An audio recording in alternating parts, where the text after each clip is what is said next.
I wasn't planning on starting a war when I came back to the mountains. All I wanted was quiet, some air that didn't smell like diesel and disappointment. A place where I could finally breathe like a human instead of a man who'd spent 20 years being chewed up by drilling rigs and oil cash. What I got: a locked gate, freshly painted, silver, with a damn HOA logo bolted right in the middle like an insult, and behind that gate, a sign that read, "Welcome to Silver Pine Estates, a private mountain community. Population, fancy SUVs, golf carts, and whatever the hell fake peace smelled like." I sat there for a minute in my old F-250, engine coughing like a chain smoker, wondering if I'd taken a wrong turn. I hadn't. This was my road, my land, built by my great-grandfather, with nothing more than calloused hands and a damn mule in 1923, and somebody with too much perfume and too little common sense, had decided my blood-stained gravel didn't belong to me anymore. Name's Jack Dalton, I'm 51. Grew up splitting logs, taking care of my mama and fixing things that nobody else wanted to touch. 2 tours overseas, 15 years in Texas oil fields, 5 back-breaking years up in North Dakota shale so frozen it cracked my boots. My body's held together by duct tape and ibuprofen. The cabin up top, built by my kin, lived in by my father, left to me by my mama before her memory packed up and walked away one late October morning. I'd been gone 3 years. Not prison, not rehab. Just life doing what life does, tightening screws till something snaps. But I came back now that things were done. Mama laid to rest. My knees just barely working again. Bought coffee that wasn't from a convenience store and finally pointed my wheels back to the only place that ever felt like mine. Guess someone else had different plans. I got out of the truck. Gravel popped under my boots same way it used to when I was 12, sneaking out to the field with a slingshot and a half-cooked plan. But this time, I wasn't alone. From behind some manicured hedge that had no goddamn business growing in high country pine terrain, a sound popped, heels on stone, fast and sharp. Then came her voice. One of those thin, clipped tones used by people who ask to speak to the manager at gas stations. "Can I help you? This is a private community." I turned, and there she was. Blonde bob, white blouse tucked like it was scared of wrinkles, DKNY logo jacket, and those eyes, you know the type, scanning me up and down, trying to sum up my entire life in 2 seconds. She didn't like what she saw.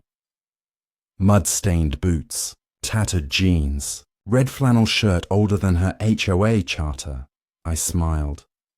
"Just headed home," I said. She blinked the way people do when their software crashes. "Home?" she asked, like I'd said I was moving into the damn pool. "Cabin up by Horseshoe Ridge," I said, pointing past her manicured kingdom. "Dalton land. Been in my family since 1923. That smile. Oh, that smile. The cold one. The kind that lets you know she's not listening, she's assessing.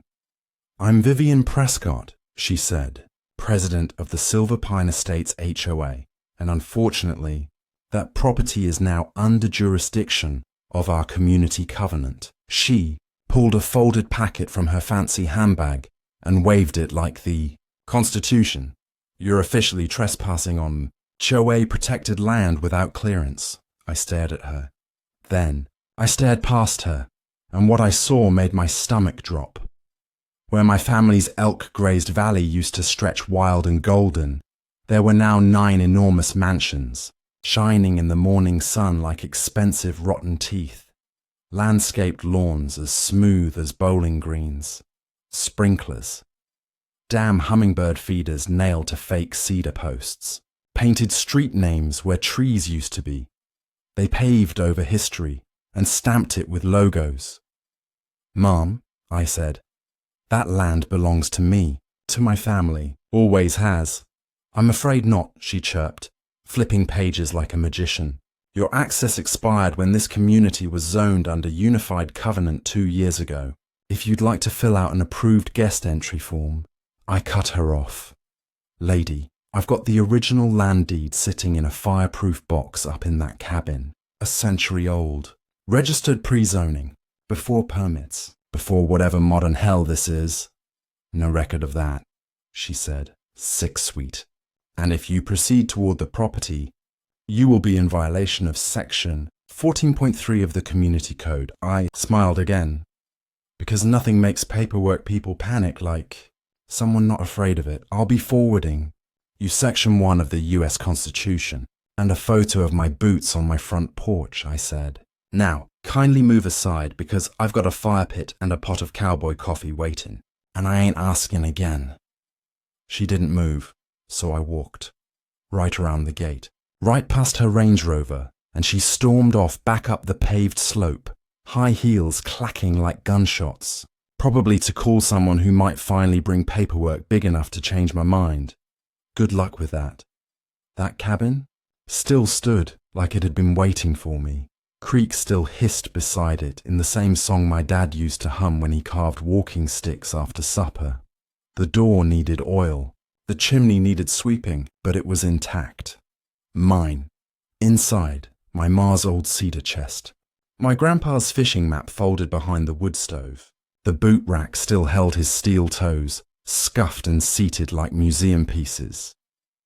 I lit the fireplace, sat on the porch, watched storm clouds gather, figured if someone wanted a fight over this land, they were about 30 years too late.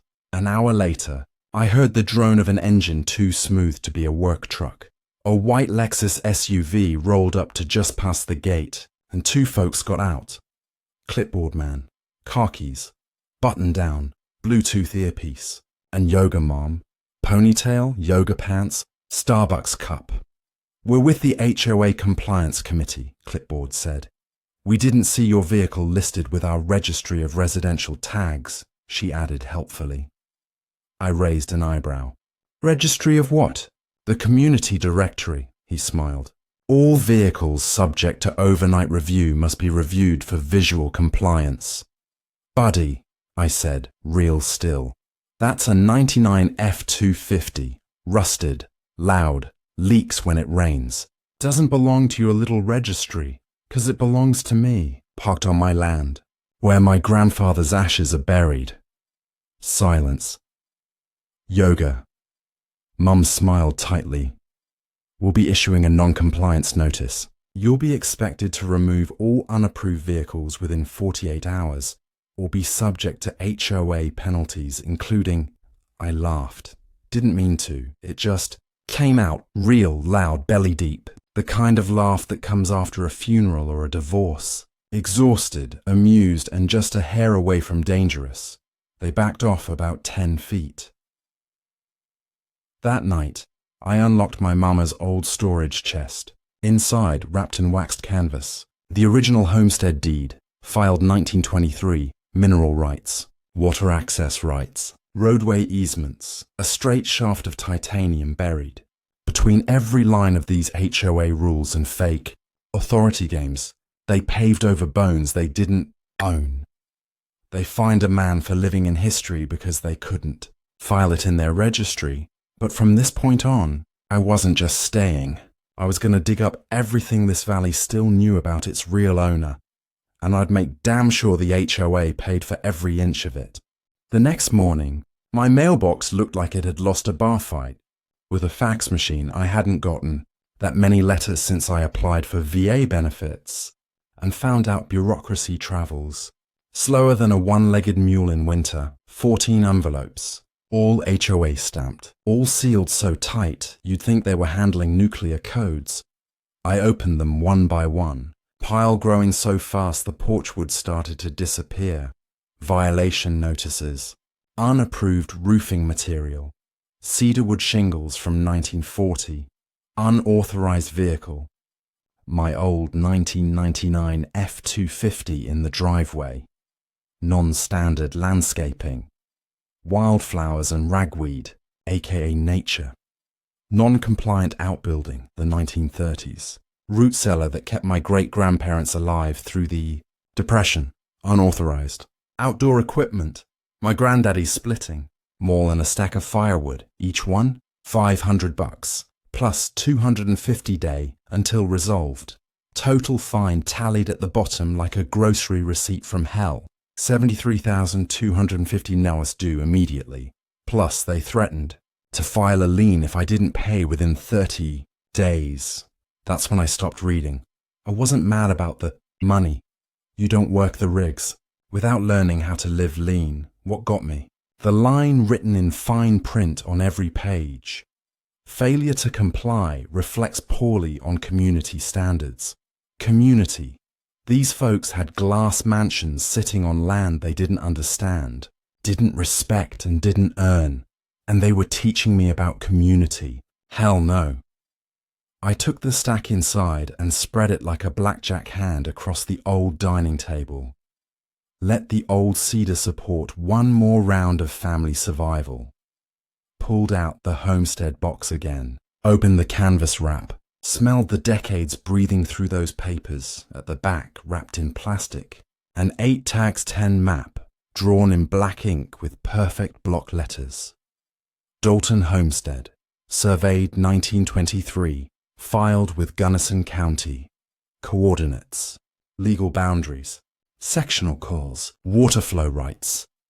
Stamped with the seal of the original Homestead Act claim. I grabbed the newest violation letter and read it out loud. Failure to align roofing material with Article 7 of Architectural Committee bylaws. I laughed again. Lady, my roof's older than your HOA bylaws. That afternoon, I drove my chugging F-250 into Gunnison County, hit the dusty parking lot of the county courthouse like I was clocking in for a fight. Inside, the place hadn't changed in 100 years, smelled like books and pine sol.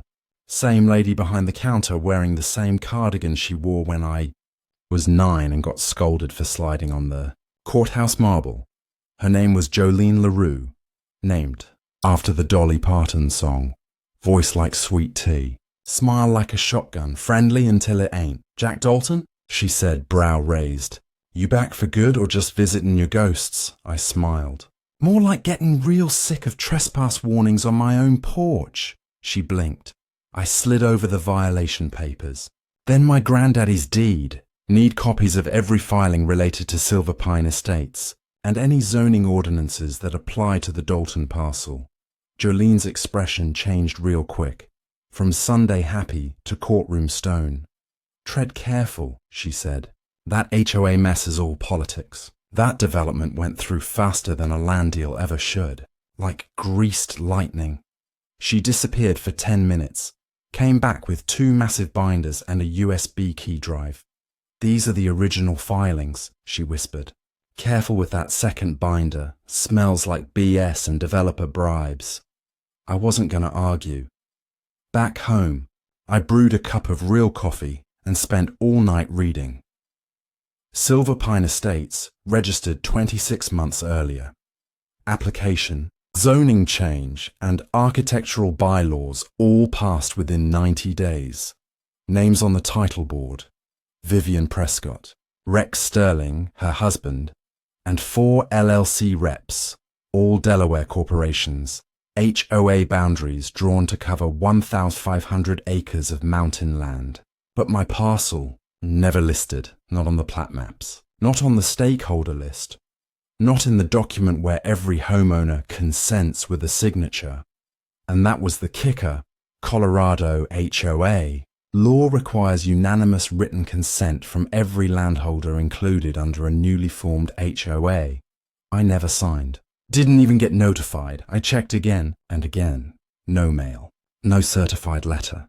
No recorded interaction. No opt-in. But they were hitting me with fees like I was carved onto their map. That night, I wrote 3 things in black Sharpie and pinned them over the fireplace. They never got my signature. They broke zoning law. They messed with the wrong land. Fun part? I wasn't even to the good stuff yet. 2 days later, a black SUV pulled up mid-afternoon. Out stepped Viv herself, flanked by 2 clipboard-carrying associates. One guy in glasses with certified compliance officer on his name tag, One woman who looked like she'd never set foot outside a city yoga studio. I didn't move from my porch chair. Viv waved a packet like she was selling timeshares. "Mr. Dalton, this is an authorized compliance inspection," she called out like a sheriff yelling trespassing codes. I nodded absently, took a sip of coffee. "Don't recall inviting guests." "You don't have to," she smiled. Section 4.3 allows mandatory inspections of all properties within community borders, per covenant rules. "You mean the covenant I was never part of," I said. "You're inside Silver Pine boundaries. Boundaries don't override signatures. You want to see boundaries? I got an original 1923 land map that says your clubhouse's garden bed is sitting on my water rights." That snapped something inside her. She stormed closer. Her crew stayed back. "You've brought this on yourself," she hissed. You could smell her perfume before she even stepped on the porch. And beneath that, the fear. She knew. She knew I dug deeper than she'd expected. That night, I installed 6 trail cams, each one buried in brush with night vision, audio, motion sensor alert. Mounted them around the cabin, tagging the woodpile, outhouse, pastures, and parking pad. Wasn't just to catch bears. Because HOA's next move wouldn't come with signatures. It'd come in the early morning hours, the backdoor routes, and I was going to be ready. What they didn't know was I'd already started the paperwork for a counter case. I don't scare easy, not after seeing grown men catch fire in the middle of the Bakken oil fields, not after losing my old man to a coughing fit doctors called asthma. But every rig worker knew was something chemically cooked into our lungs. But I'll tell you what, gave me a chill I ain't felt in years. The hum of SUVs in the woods before 8 a.m, when it should have just been dew, wind, and birdsong. 3 of them, all black, rolled up like they owned the damn county. Viv was back. And this time, she brought company. I was half done with my breakfast. Old tin mug filled with campfire coffee, bacon still spitting in the skillet, when I heard that gravel crunch. Not the kind you'd hear from a tired Ford like mine, but that slow, sticky roll of luxury tires built for Flex Seal commercials. The lead car was Viv's Range Rover, practically sprayed with arrogance. Behind it, 2 government-marked trucks. County Health Department building inspector. This wasn't a visit, it was a show. I stepped out with my mug and leaned on the porch railing like I was watching a play. First out the truck was Earl Dawkins, local health inspector. Good man, knew my dad, used to fish with my uncle down by Scrub Creek. He looked like a kid called to the principal's office for something his little brother did. "Jack," he said, climbing out slow. "Look man, we got a complaint. 3 folders, each one thick enough to choke a possum. Someone filed hazmat level claims. Septic issues, illegal dump zones, groundwater contamination." I raised an eyebrow. Someone, Earl looked down, couldn't even say her name. But I already knew. Building inspector steps out next. Guy's name was Peterson, city transplant, wore fitted khakis and tried to balance a clipboard on his elbow like he was inspecting surfboards, not a cabin made out of forest sweat. "We've had reports of structural violations tied to neighbouring property safety.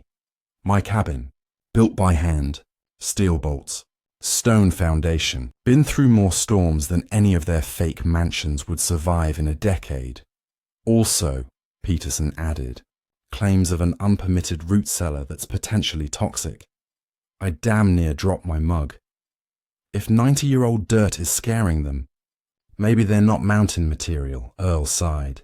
"Jack, EPA rules changed. If someone claims contamination, we gotta test." Then came the kicker. From behind the SUV, news crew, Channel 9.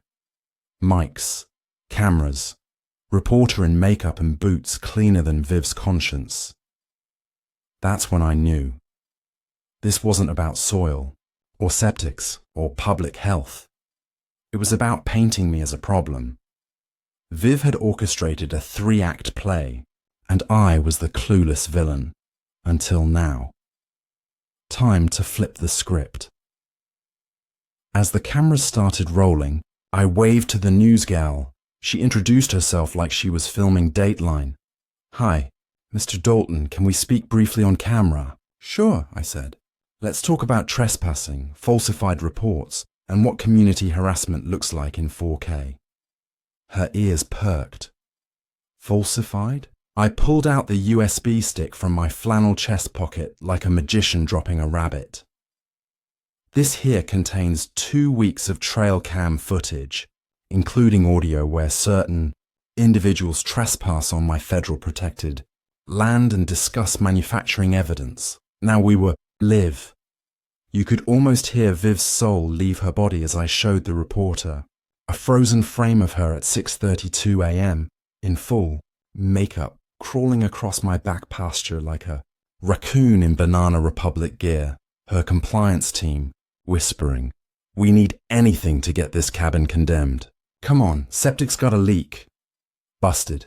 My favorite clip? Viv. "Let's say it's groundwater. EPA panics when you say groundwater." I handed off the USB to Earl. Gave him a new copy of the video, complete with synced time codes, verified location overlays, and the nice legal cherry on top. These were captured on private property using trail cameras. Colorado is a one-party consent state.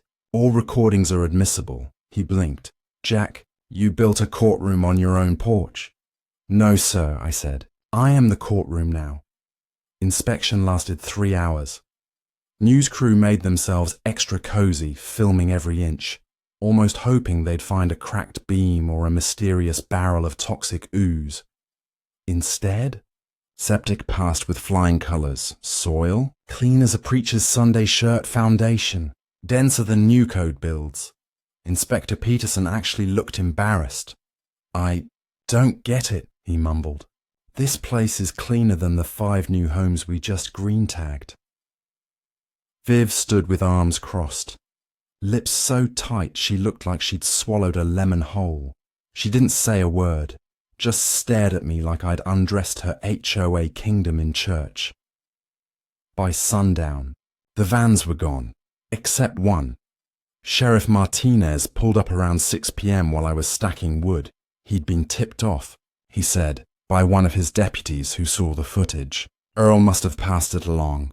He played the clip again, leaned on the hood of his cruiser, when Viv talked about coordinating dump runs and sending fake complaints through county back channels. He paused the footage and looked at me hard. "You want to press charges?" he asked. "This qualifies as criminal trespass, maybe even criminal conspiracy." I shook my head. "Not yet." He raised a brow. "Jack, you let a snake coil too long. It bites." "I know," I said. "But I'm letting her write the whole confession in real time." 2 nights later, Jackpot.trailcam flagged motion at 2:16 a.m. 3 figures. Black hoodies, masks. One carrying what looked like a gas can. Another filming with a phone. They crept around the back porch, whispering, pointing, pouring something near the woodpile. I stepped real quiet to the side window. Phone in one hand, my grandfather's 30-30 Winchester in the other. Didn't need to raise it. Didn't need to fire. I just stepped out with the porch light on and said, "Evening, fellas." They damn near tripped over themselves trying to run. Dropped the can, the phone, the bag. One of them lost a shoe. Next morning, sheriff came back, collected the materials. Gas tracers, homemade flare, all bagged and tagged. Arson attempt. Criminal trespass. Felony conspiracy. Within 24 hours, the feds were notified. Why? Because now this wasn't just HOA nonsense. It was federal-level intimidation, over land tied to interstate real estate fraud. Lines had been crossed, and now I wasn't the hunted anymore. I was the one drawing the map. By the time sun set that day, I knew the only thing I had to do was stay steady. Let them unravel. The truth had trail cam backups. 7 terabytes of security footage, county record, logs, ancestral land patterns, and me. A man with nothing left to lose but a fireplace and a blood oath to protect what my family built with bare hands and busted backs. And Vivian Prescott? She was 10 HOA meetings away from realizing she hadn't just picked a fight with a redneck. She'd declared war on a legacy backed by law, land, and the kind of patience you learn 20 years working in a boiling field full of pipe bombs. They say when you meet a real grizzly, the scariest thing isn't the growl, it's the silence, right before it charges, right when it knows it already owns the ground you're standing on. That's the silence I carried into Blackwood. Associates, a busted-looking office in Colorado Springs that smelled more like burnt coffee and dust than justice. But inside was a woman who knew exactly how to weaponize paperwork. Her name was Roxanne Blackwood, property rights attorney. No social media, no Yelp reviews. Most folks in the law game thought she'd retired. But people like me, we heard her name whispered in county libraries and barn bar meetups like a damn legend. She didn't shake my hand when I sat down, just said, "Mr. Dalton, I've read your files. Your grandfather was a monster." I blinked. "Excuse me?" She smiled, a monster in the best way. The man didn't just homestead 320 acres. He carved out federal mineral rights under 12980, and he did it before most of these HOA pukes were old enough to vote. She slapped a document down in front of me that looked older than Elvis, yellowed, crinkled, stamped with a gargantuan federal seal and filed. Under the 1872 Mining Act, federal claim, Dalton family mineral easement filed, 1923 amended, 1954 coverage, 1,280 acres of mineral surface combining 6 zones, type, perpetual, unrestricted access scope, includes water table, rare earth minerals, drainage control and easement travel rights. I didn't say a word, just stared until I got dizzy. Then she slid 3 more folders over. One held permit records for Silver Pine Estates, one held environmental violation flags, and the third, a geological map with red highlighted zones, the same zones where HOA mansions now sat, squared right atop legally protected mineral rights. "They built their kingdom," Roxanne said, "or right over your gold mine." "Except," I whispered, "this ain't gold, is it?" She grinned. "Rare earth metals, lithium, cobalt, cerium. Every battery, magnet, EV car, drone and defense radar signal owes its life to the dirt under your property." "How much?" I asked. She didn't pause. "Low side? You're sitting on 50 to 80 million in current valuation. But here's the kicker. Under federal law, you don't even need to extract it to assert access." She flipped open Section 6 of the patent. "The holder shall maintain full ingress for mineral examination or surface activity used to assess economic viability, regardless of surface zoning or ownership established after original patent." In normal words, I could go dig under their homes and they couldn't legally stop me. I put my hand on the table. "Hang on. The HOA is claiming I'm parked illegally, roofing wrong and storing too much wood. But I could literally bulldoze their foundation out from under them." Roxanne smiled. "Within reason, but yes. And more importantly, every house sold with unnotified mineral activity above it." She paused. "Let me feel the weight. Is legally defective. Title insurance? Revoked HOA charter. Flawed zoning permit. Invalid.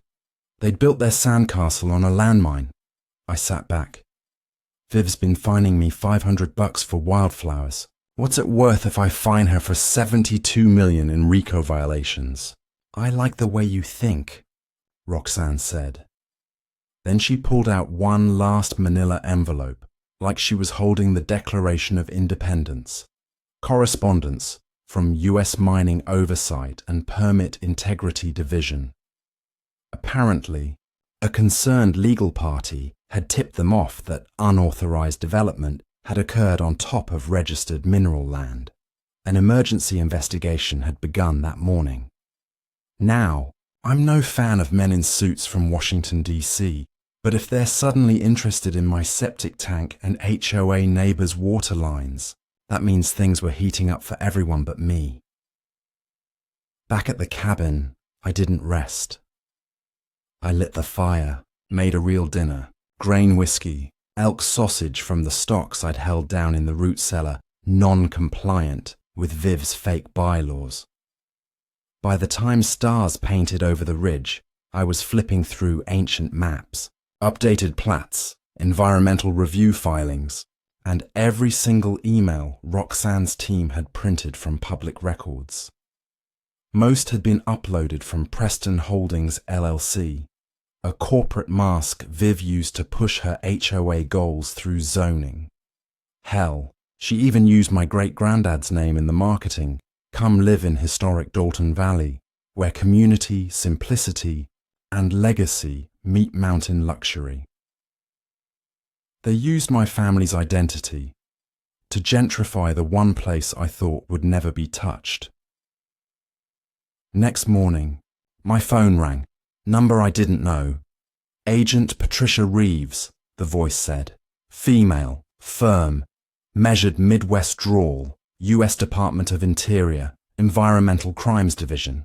We've been reviewing complaints involving fraudulent development filings and RICO elements stacked under HOA masked entities. I paused. Sounds like me. Yes, Mr. Dalton, we'd like to speak with you. Off the record, of course, for now. 10 minutes later, they had every trail cam file I owned, every zoning doc Roxanne had pulled, every septic inspection report, every legal boundary certificate. Patricia didn't say much, but what she did say made me grin so hard my cheeks hurt. This is far bigger than you know, and finally, we have a credible witness. I spent the next few days documenting everything, took my own damn photos, not from HOA sidewalks, but from my front porch, measured the distance between their luxury electric cable lines and the public easement they'd built without checking for federal crossing permissions. Shot drone footage of water runoff flooding into the creek, same creek protected under federal conservation status established 1979, long before Viv even knew what zip code she'd scam next. All of it, time-stamped, signed, sealed, stored in triplicate. Texas oil field jobs taught me how to log every nut, bolt, and lifeline. This wasn't new, just a whole lot more satisfying. Week later, Roxanne filed the first nuke, emergency lithium easement, enforceability, action filed with the State Land Subsystem Coordination Center and enforced under the Mining Act of 1872.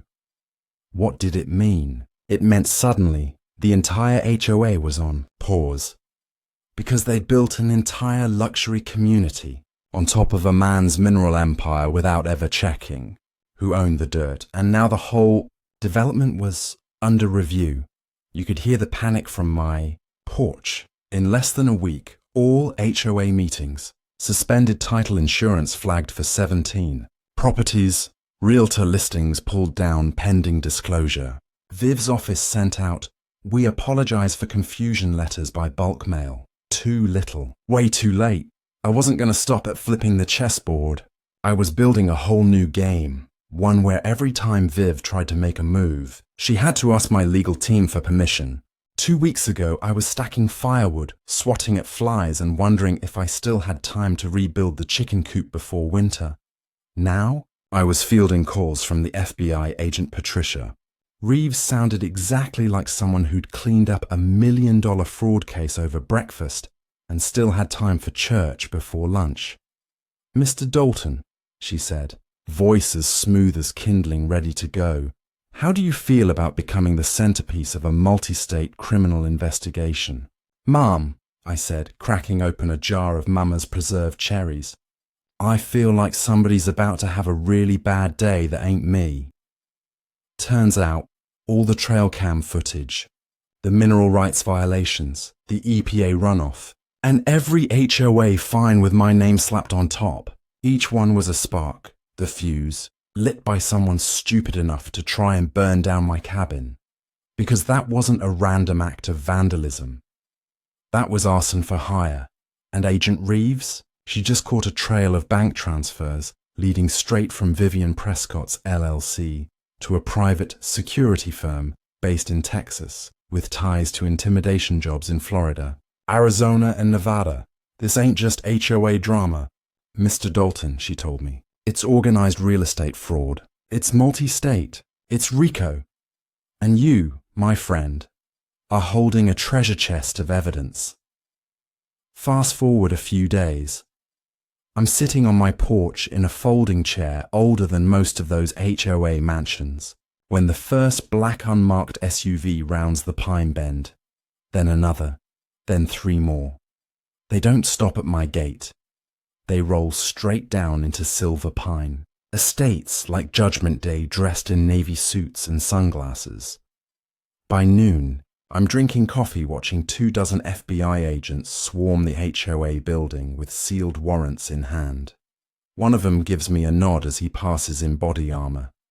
Nice footage. Dalton, he says with a smirk. I raise my mug. Glad you'll enjoy cinematic justice. 3 major things happen that day. The HOA server is seized. All their docs, internal emails, member fines, developer invoices, boxed up faster than my grandma's quilt sale after church. County Commissioner Wade Thornberry is arrested. Turns out, old Wade took kickbacks to rush HOA documentation through faster than legally allowed. He's in cuffs before lunch. Title insurance agencies are notified.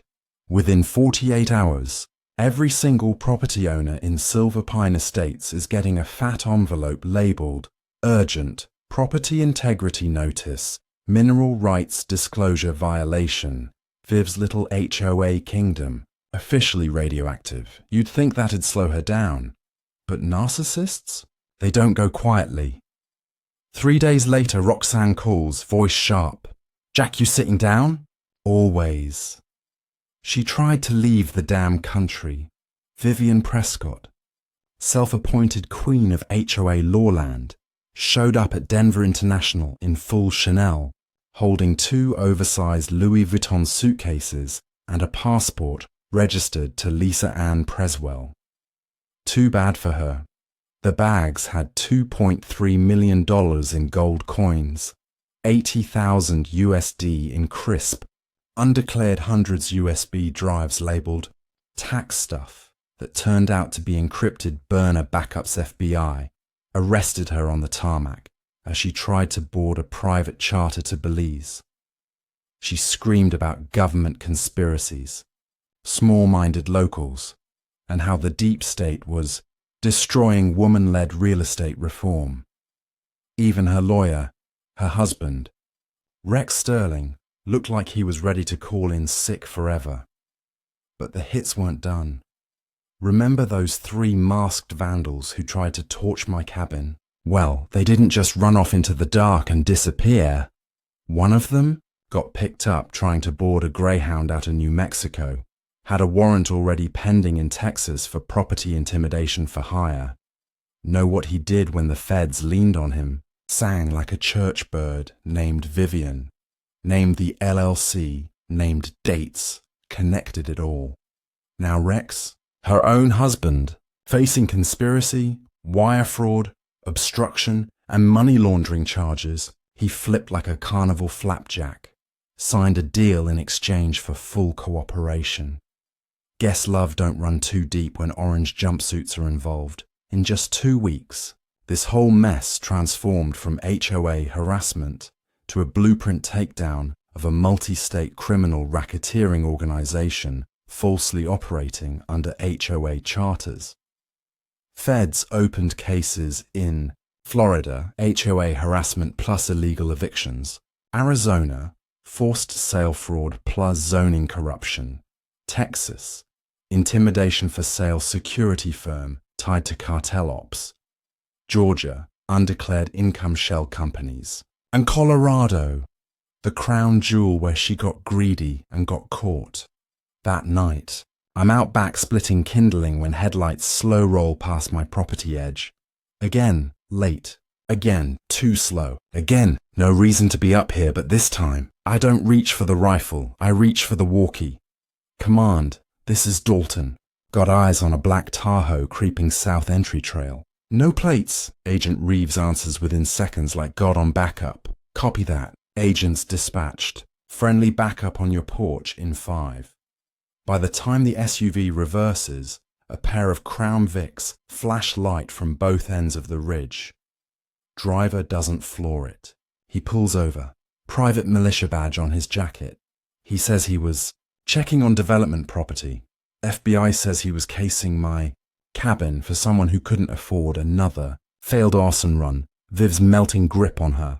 Empire turned twitchy. She started calling old allies. But nobody picked up. The realtor board suspended her license. Her bank accounts were frozen. Her cars seized. And the HOA board, the very committee she built like a throne, voted to dissolve Silver Pine Estates HOA altogether, pending legal review. At this point, even the news stopped calling it an alleged incident. CNN called it the largest HOA fraud scandal in United States history. I was getting interview requests from 60 Minutes, Netflix, and a documentary crew that wanted to call the story Forever Find One Man versus the HOA Mafia, but fame don't mean much when you're breathing mountain air. I just chopped wood, watched stars, and waited for the one moment I knew now was just around the bend, sentencing day, where all the L's she handed out were about to stamp her long walk into federal prison. Sentencing day, federal courthouse. Downtown Denver, sky was steel grey. Like the world needed drama for the scene to land right. Reporters everywhere, CNN, Fox, even some lady from a Norwegian crime podcast. Folks had flown in from 5 states to be there. Homeowners, elderly couples, a retired vet who'd lost everything to the HOA's fake fines. Roxanne called it a great legal reckoning. I called it Tuesday. I wore the same navy blue suit I buried my mama in. No tie, boots polished just enough to pass.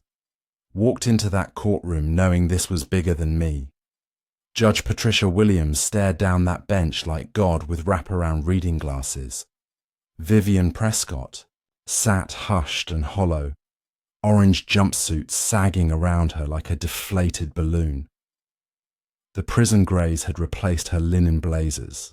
Her comb-over bob showed grey roots. She wasn't HOA queen anymore. She was inmate. 67403 judge started by reading impact. Statements. Families defrauded.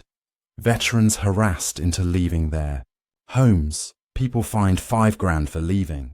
Their trash cans out 5 minutes too long. Or for having a tool shed 6 inches off the HOA's sacred line of symmetry. Then she turned to Viv. Mrs. Prescott, she said, tone ice cold. You took something sacred, community, and turned it into a weapon. You didn't protect homeowners. You preyed on them. You manipulated property law, harassed innocent families, filed false environmental claims, hired thugs to commit felonies, and when the law caught up with you, you tried to flee justice with gold bars and burner phones. The courtroom was silent. Even the stenographer paused her keys. Then, the moment. This court sentences you to 25 years in federal custody with no chance of parole.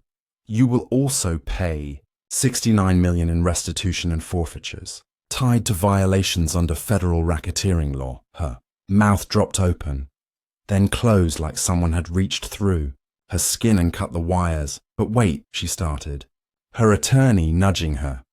Too late. Remove the defendant, the judge ordered. As marshals hauled Viv to her feet, she turned and locked eyes with me. I built something beautiful, she screamed. You ruined it. You, mountain trash. You ruined everything. The room didn't react, except for Agent Reeves, who leaned over and whispered, Nice job, Dalton. Rebuilding took time. Silver Pine Estates was dismantled, not the homes, but the fake empire on which it stood. Viv's developer buddies flipped. Her husband Rex testified for the feds, took a sweetheart deal and still got 12 years for obstruction and wire fraud. Wade Thornberry, that rotten county commissioner, 8 years federal. His mugshot went viral for looking like a raccoon caught in a trash can. The homes themselves, audit after audit showed most buyers had no idea they'd bought on mineral-trapped, improperly zoned land. Title insurance payouts, plus the class action I filed, made sure they were all made whole. And what did I do? Well, I had justice. I had ownership. I had the entire damn valley, and I wasn't about to sit on it like some dragon counting gold. No, I had a bigger plan. We turned Silver Pine Valley into a conservation trust. Easements protected the forests, the water flow, and the wildlife that somehow held on. Mansions, renovated sustainably, and the HOA, dead, replaced by a new residents' council, rotating leadership, zero mandatory fees, fully transparent budgeting. Hell, they even built a community barn using reclaimed lumber from one of the developer's half-finished clubhouses. The state called it an example of how community can rebuild from corporate corruption. But me, I just called it right. Then came the part I'm proud of. We launched the Jack Dalton Veterans Retreat, smack in the center of the valley my great-granddad once hunted elk through. Funded entirely by Viv's forfeiture dollars. Every month we brought in 6 vets.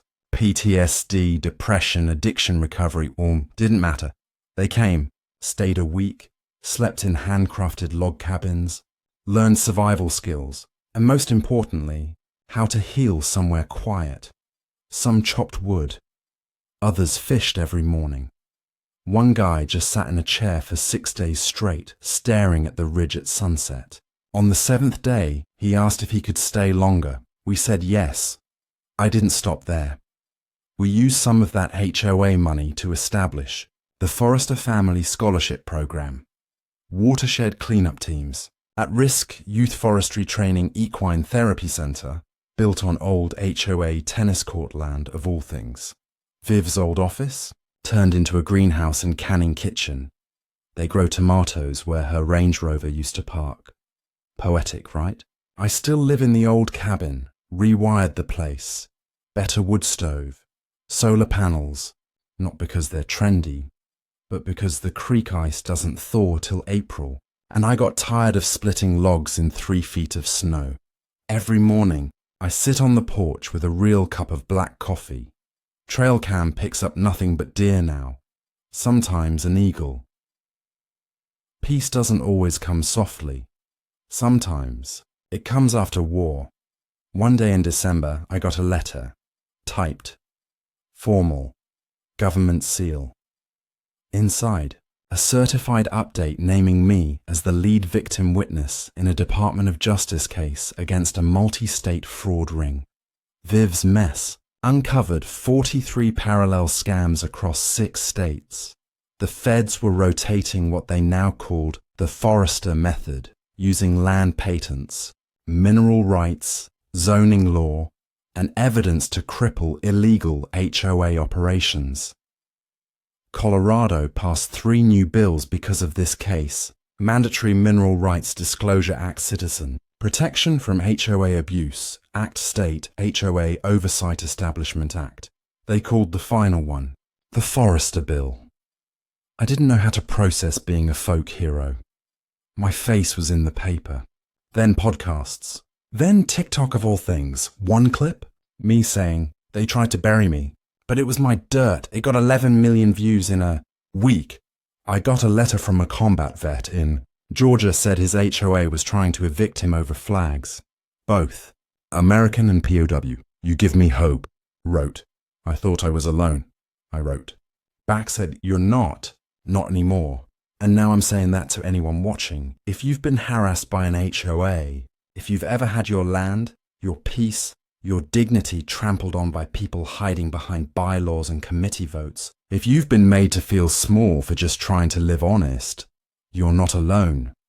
I beat them with paper, with patience, with trail cams, timber grit, and one hell of a legal team made of misfits who cared more about truth than billable hours. You can do the same. So drop your state in the comments. Tell your story. 'Cause the next time a predatory HOA queen tries to steal from the wrong landowner, we'll make sure she doesn't just lose her power. She'll lose the whole hill she was standing on. Subscribe for more stories like this. We ain't stopping. There are more Vivian Prescotts out there. We've got trail cams ready.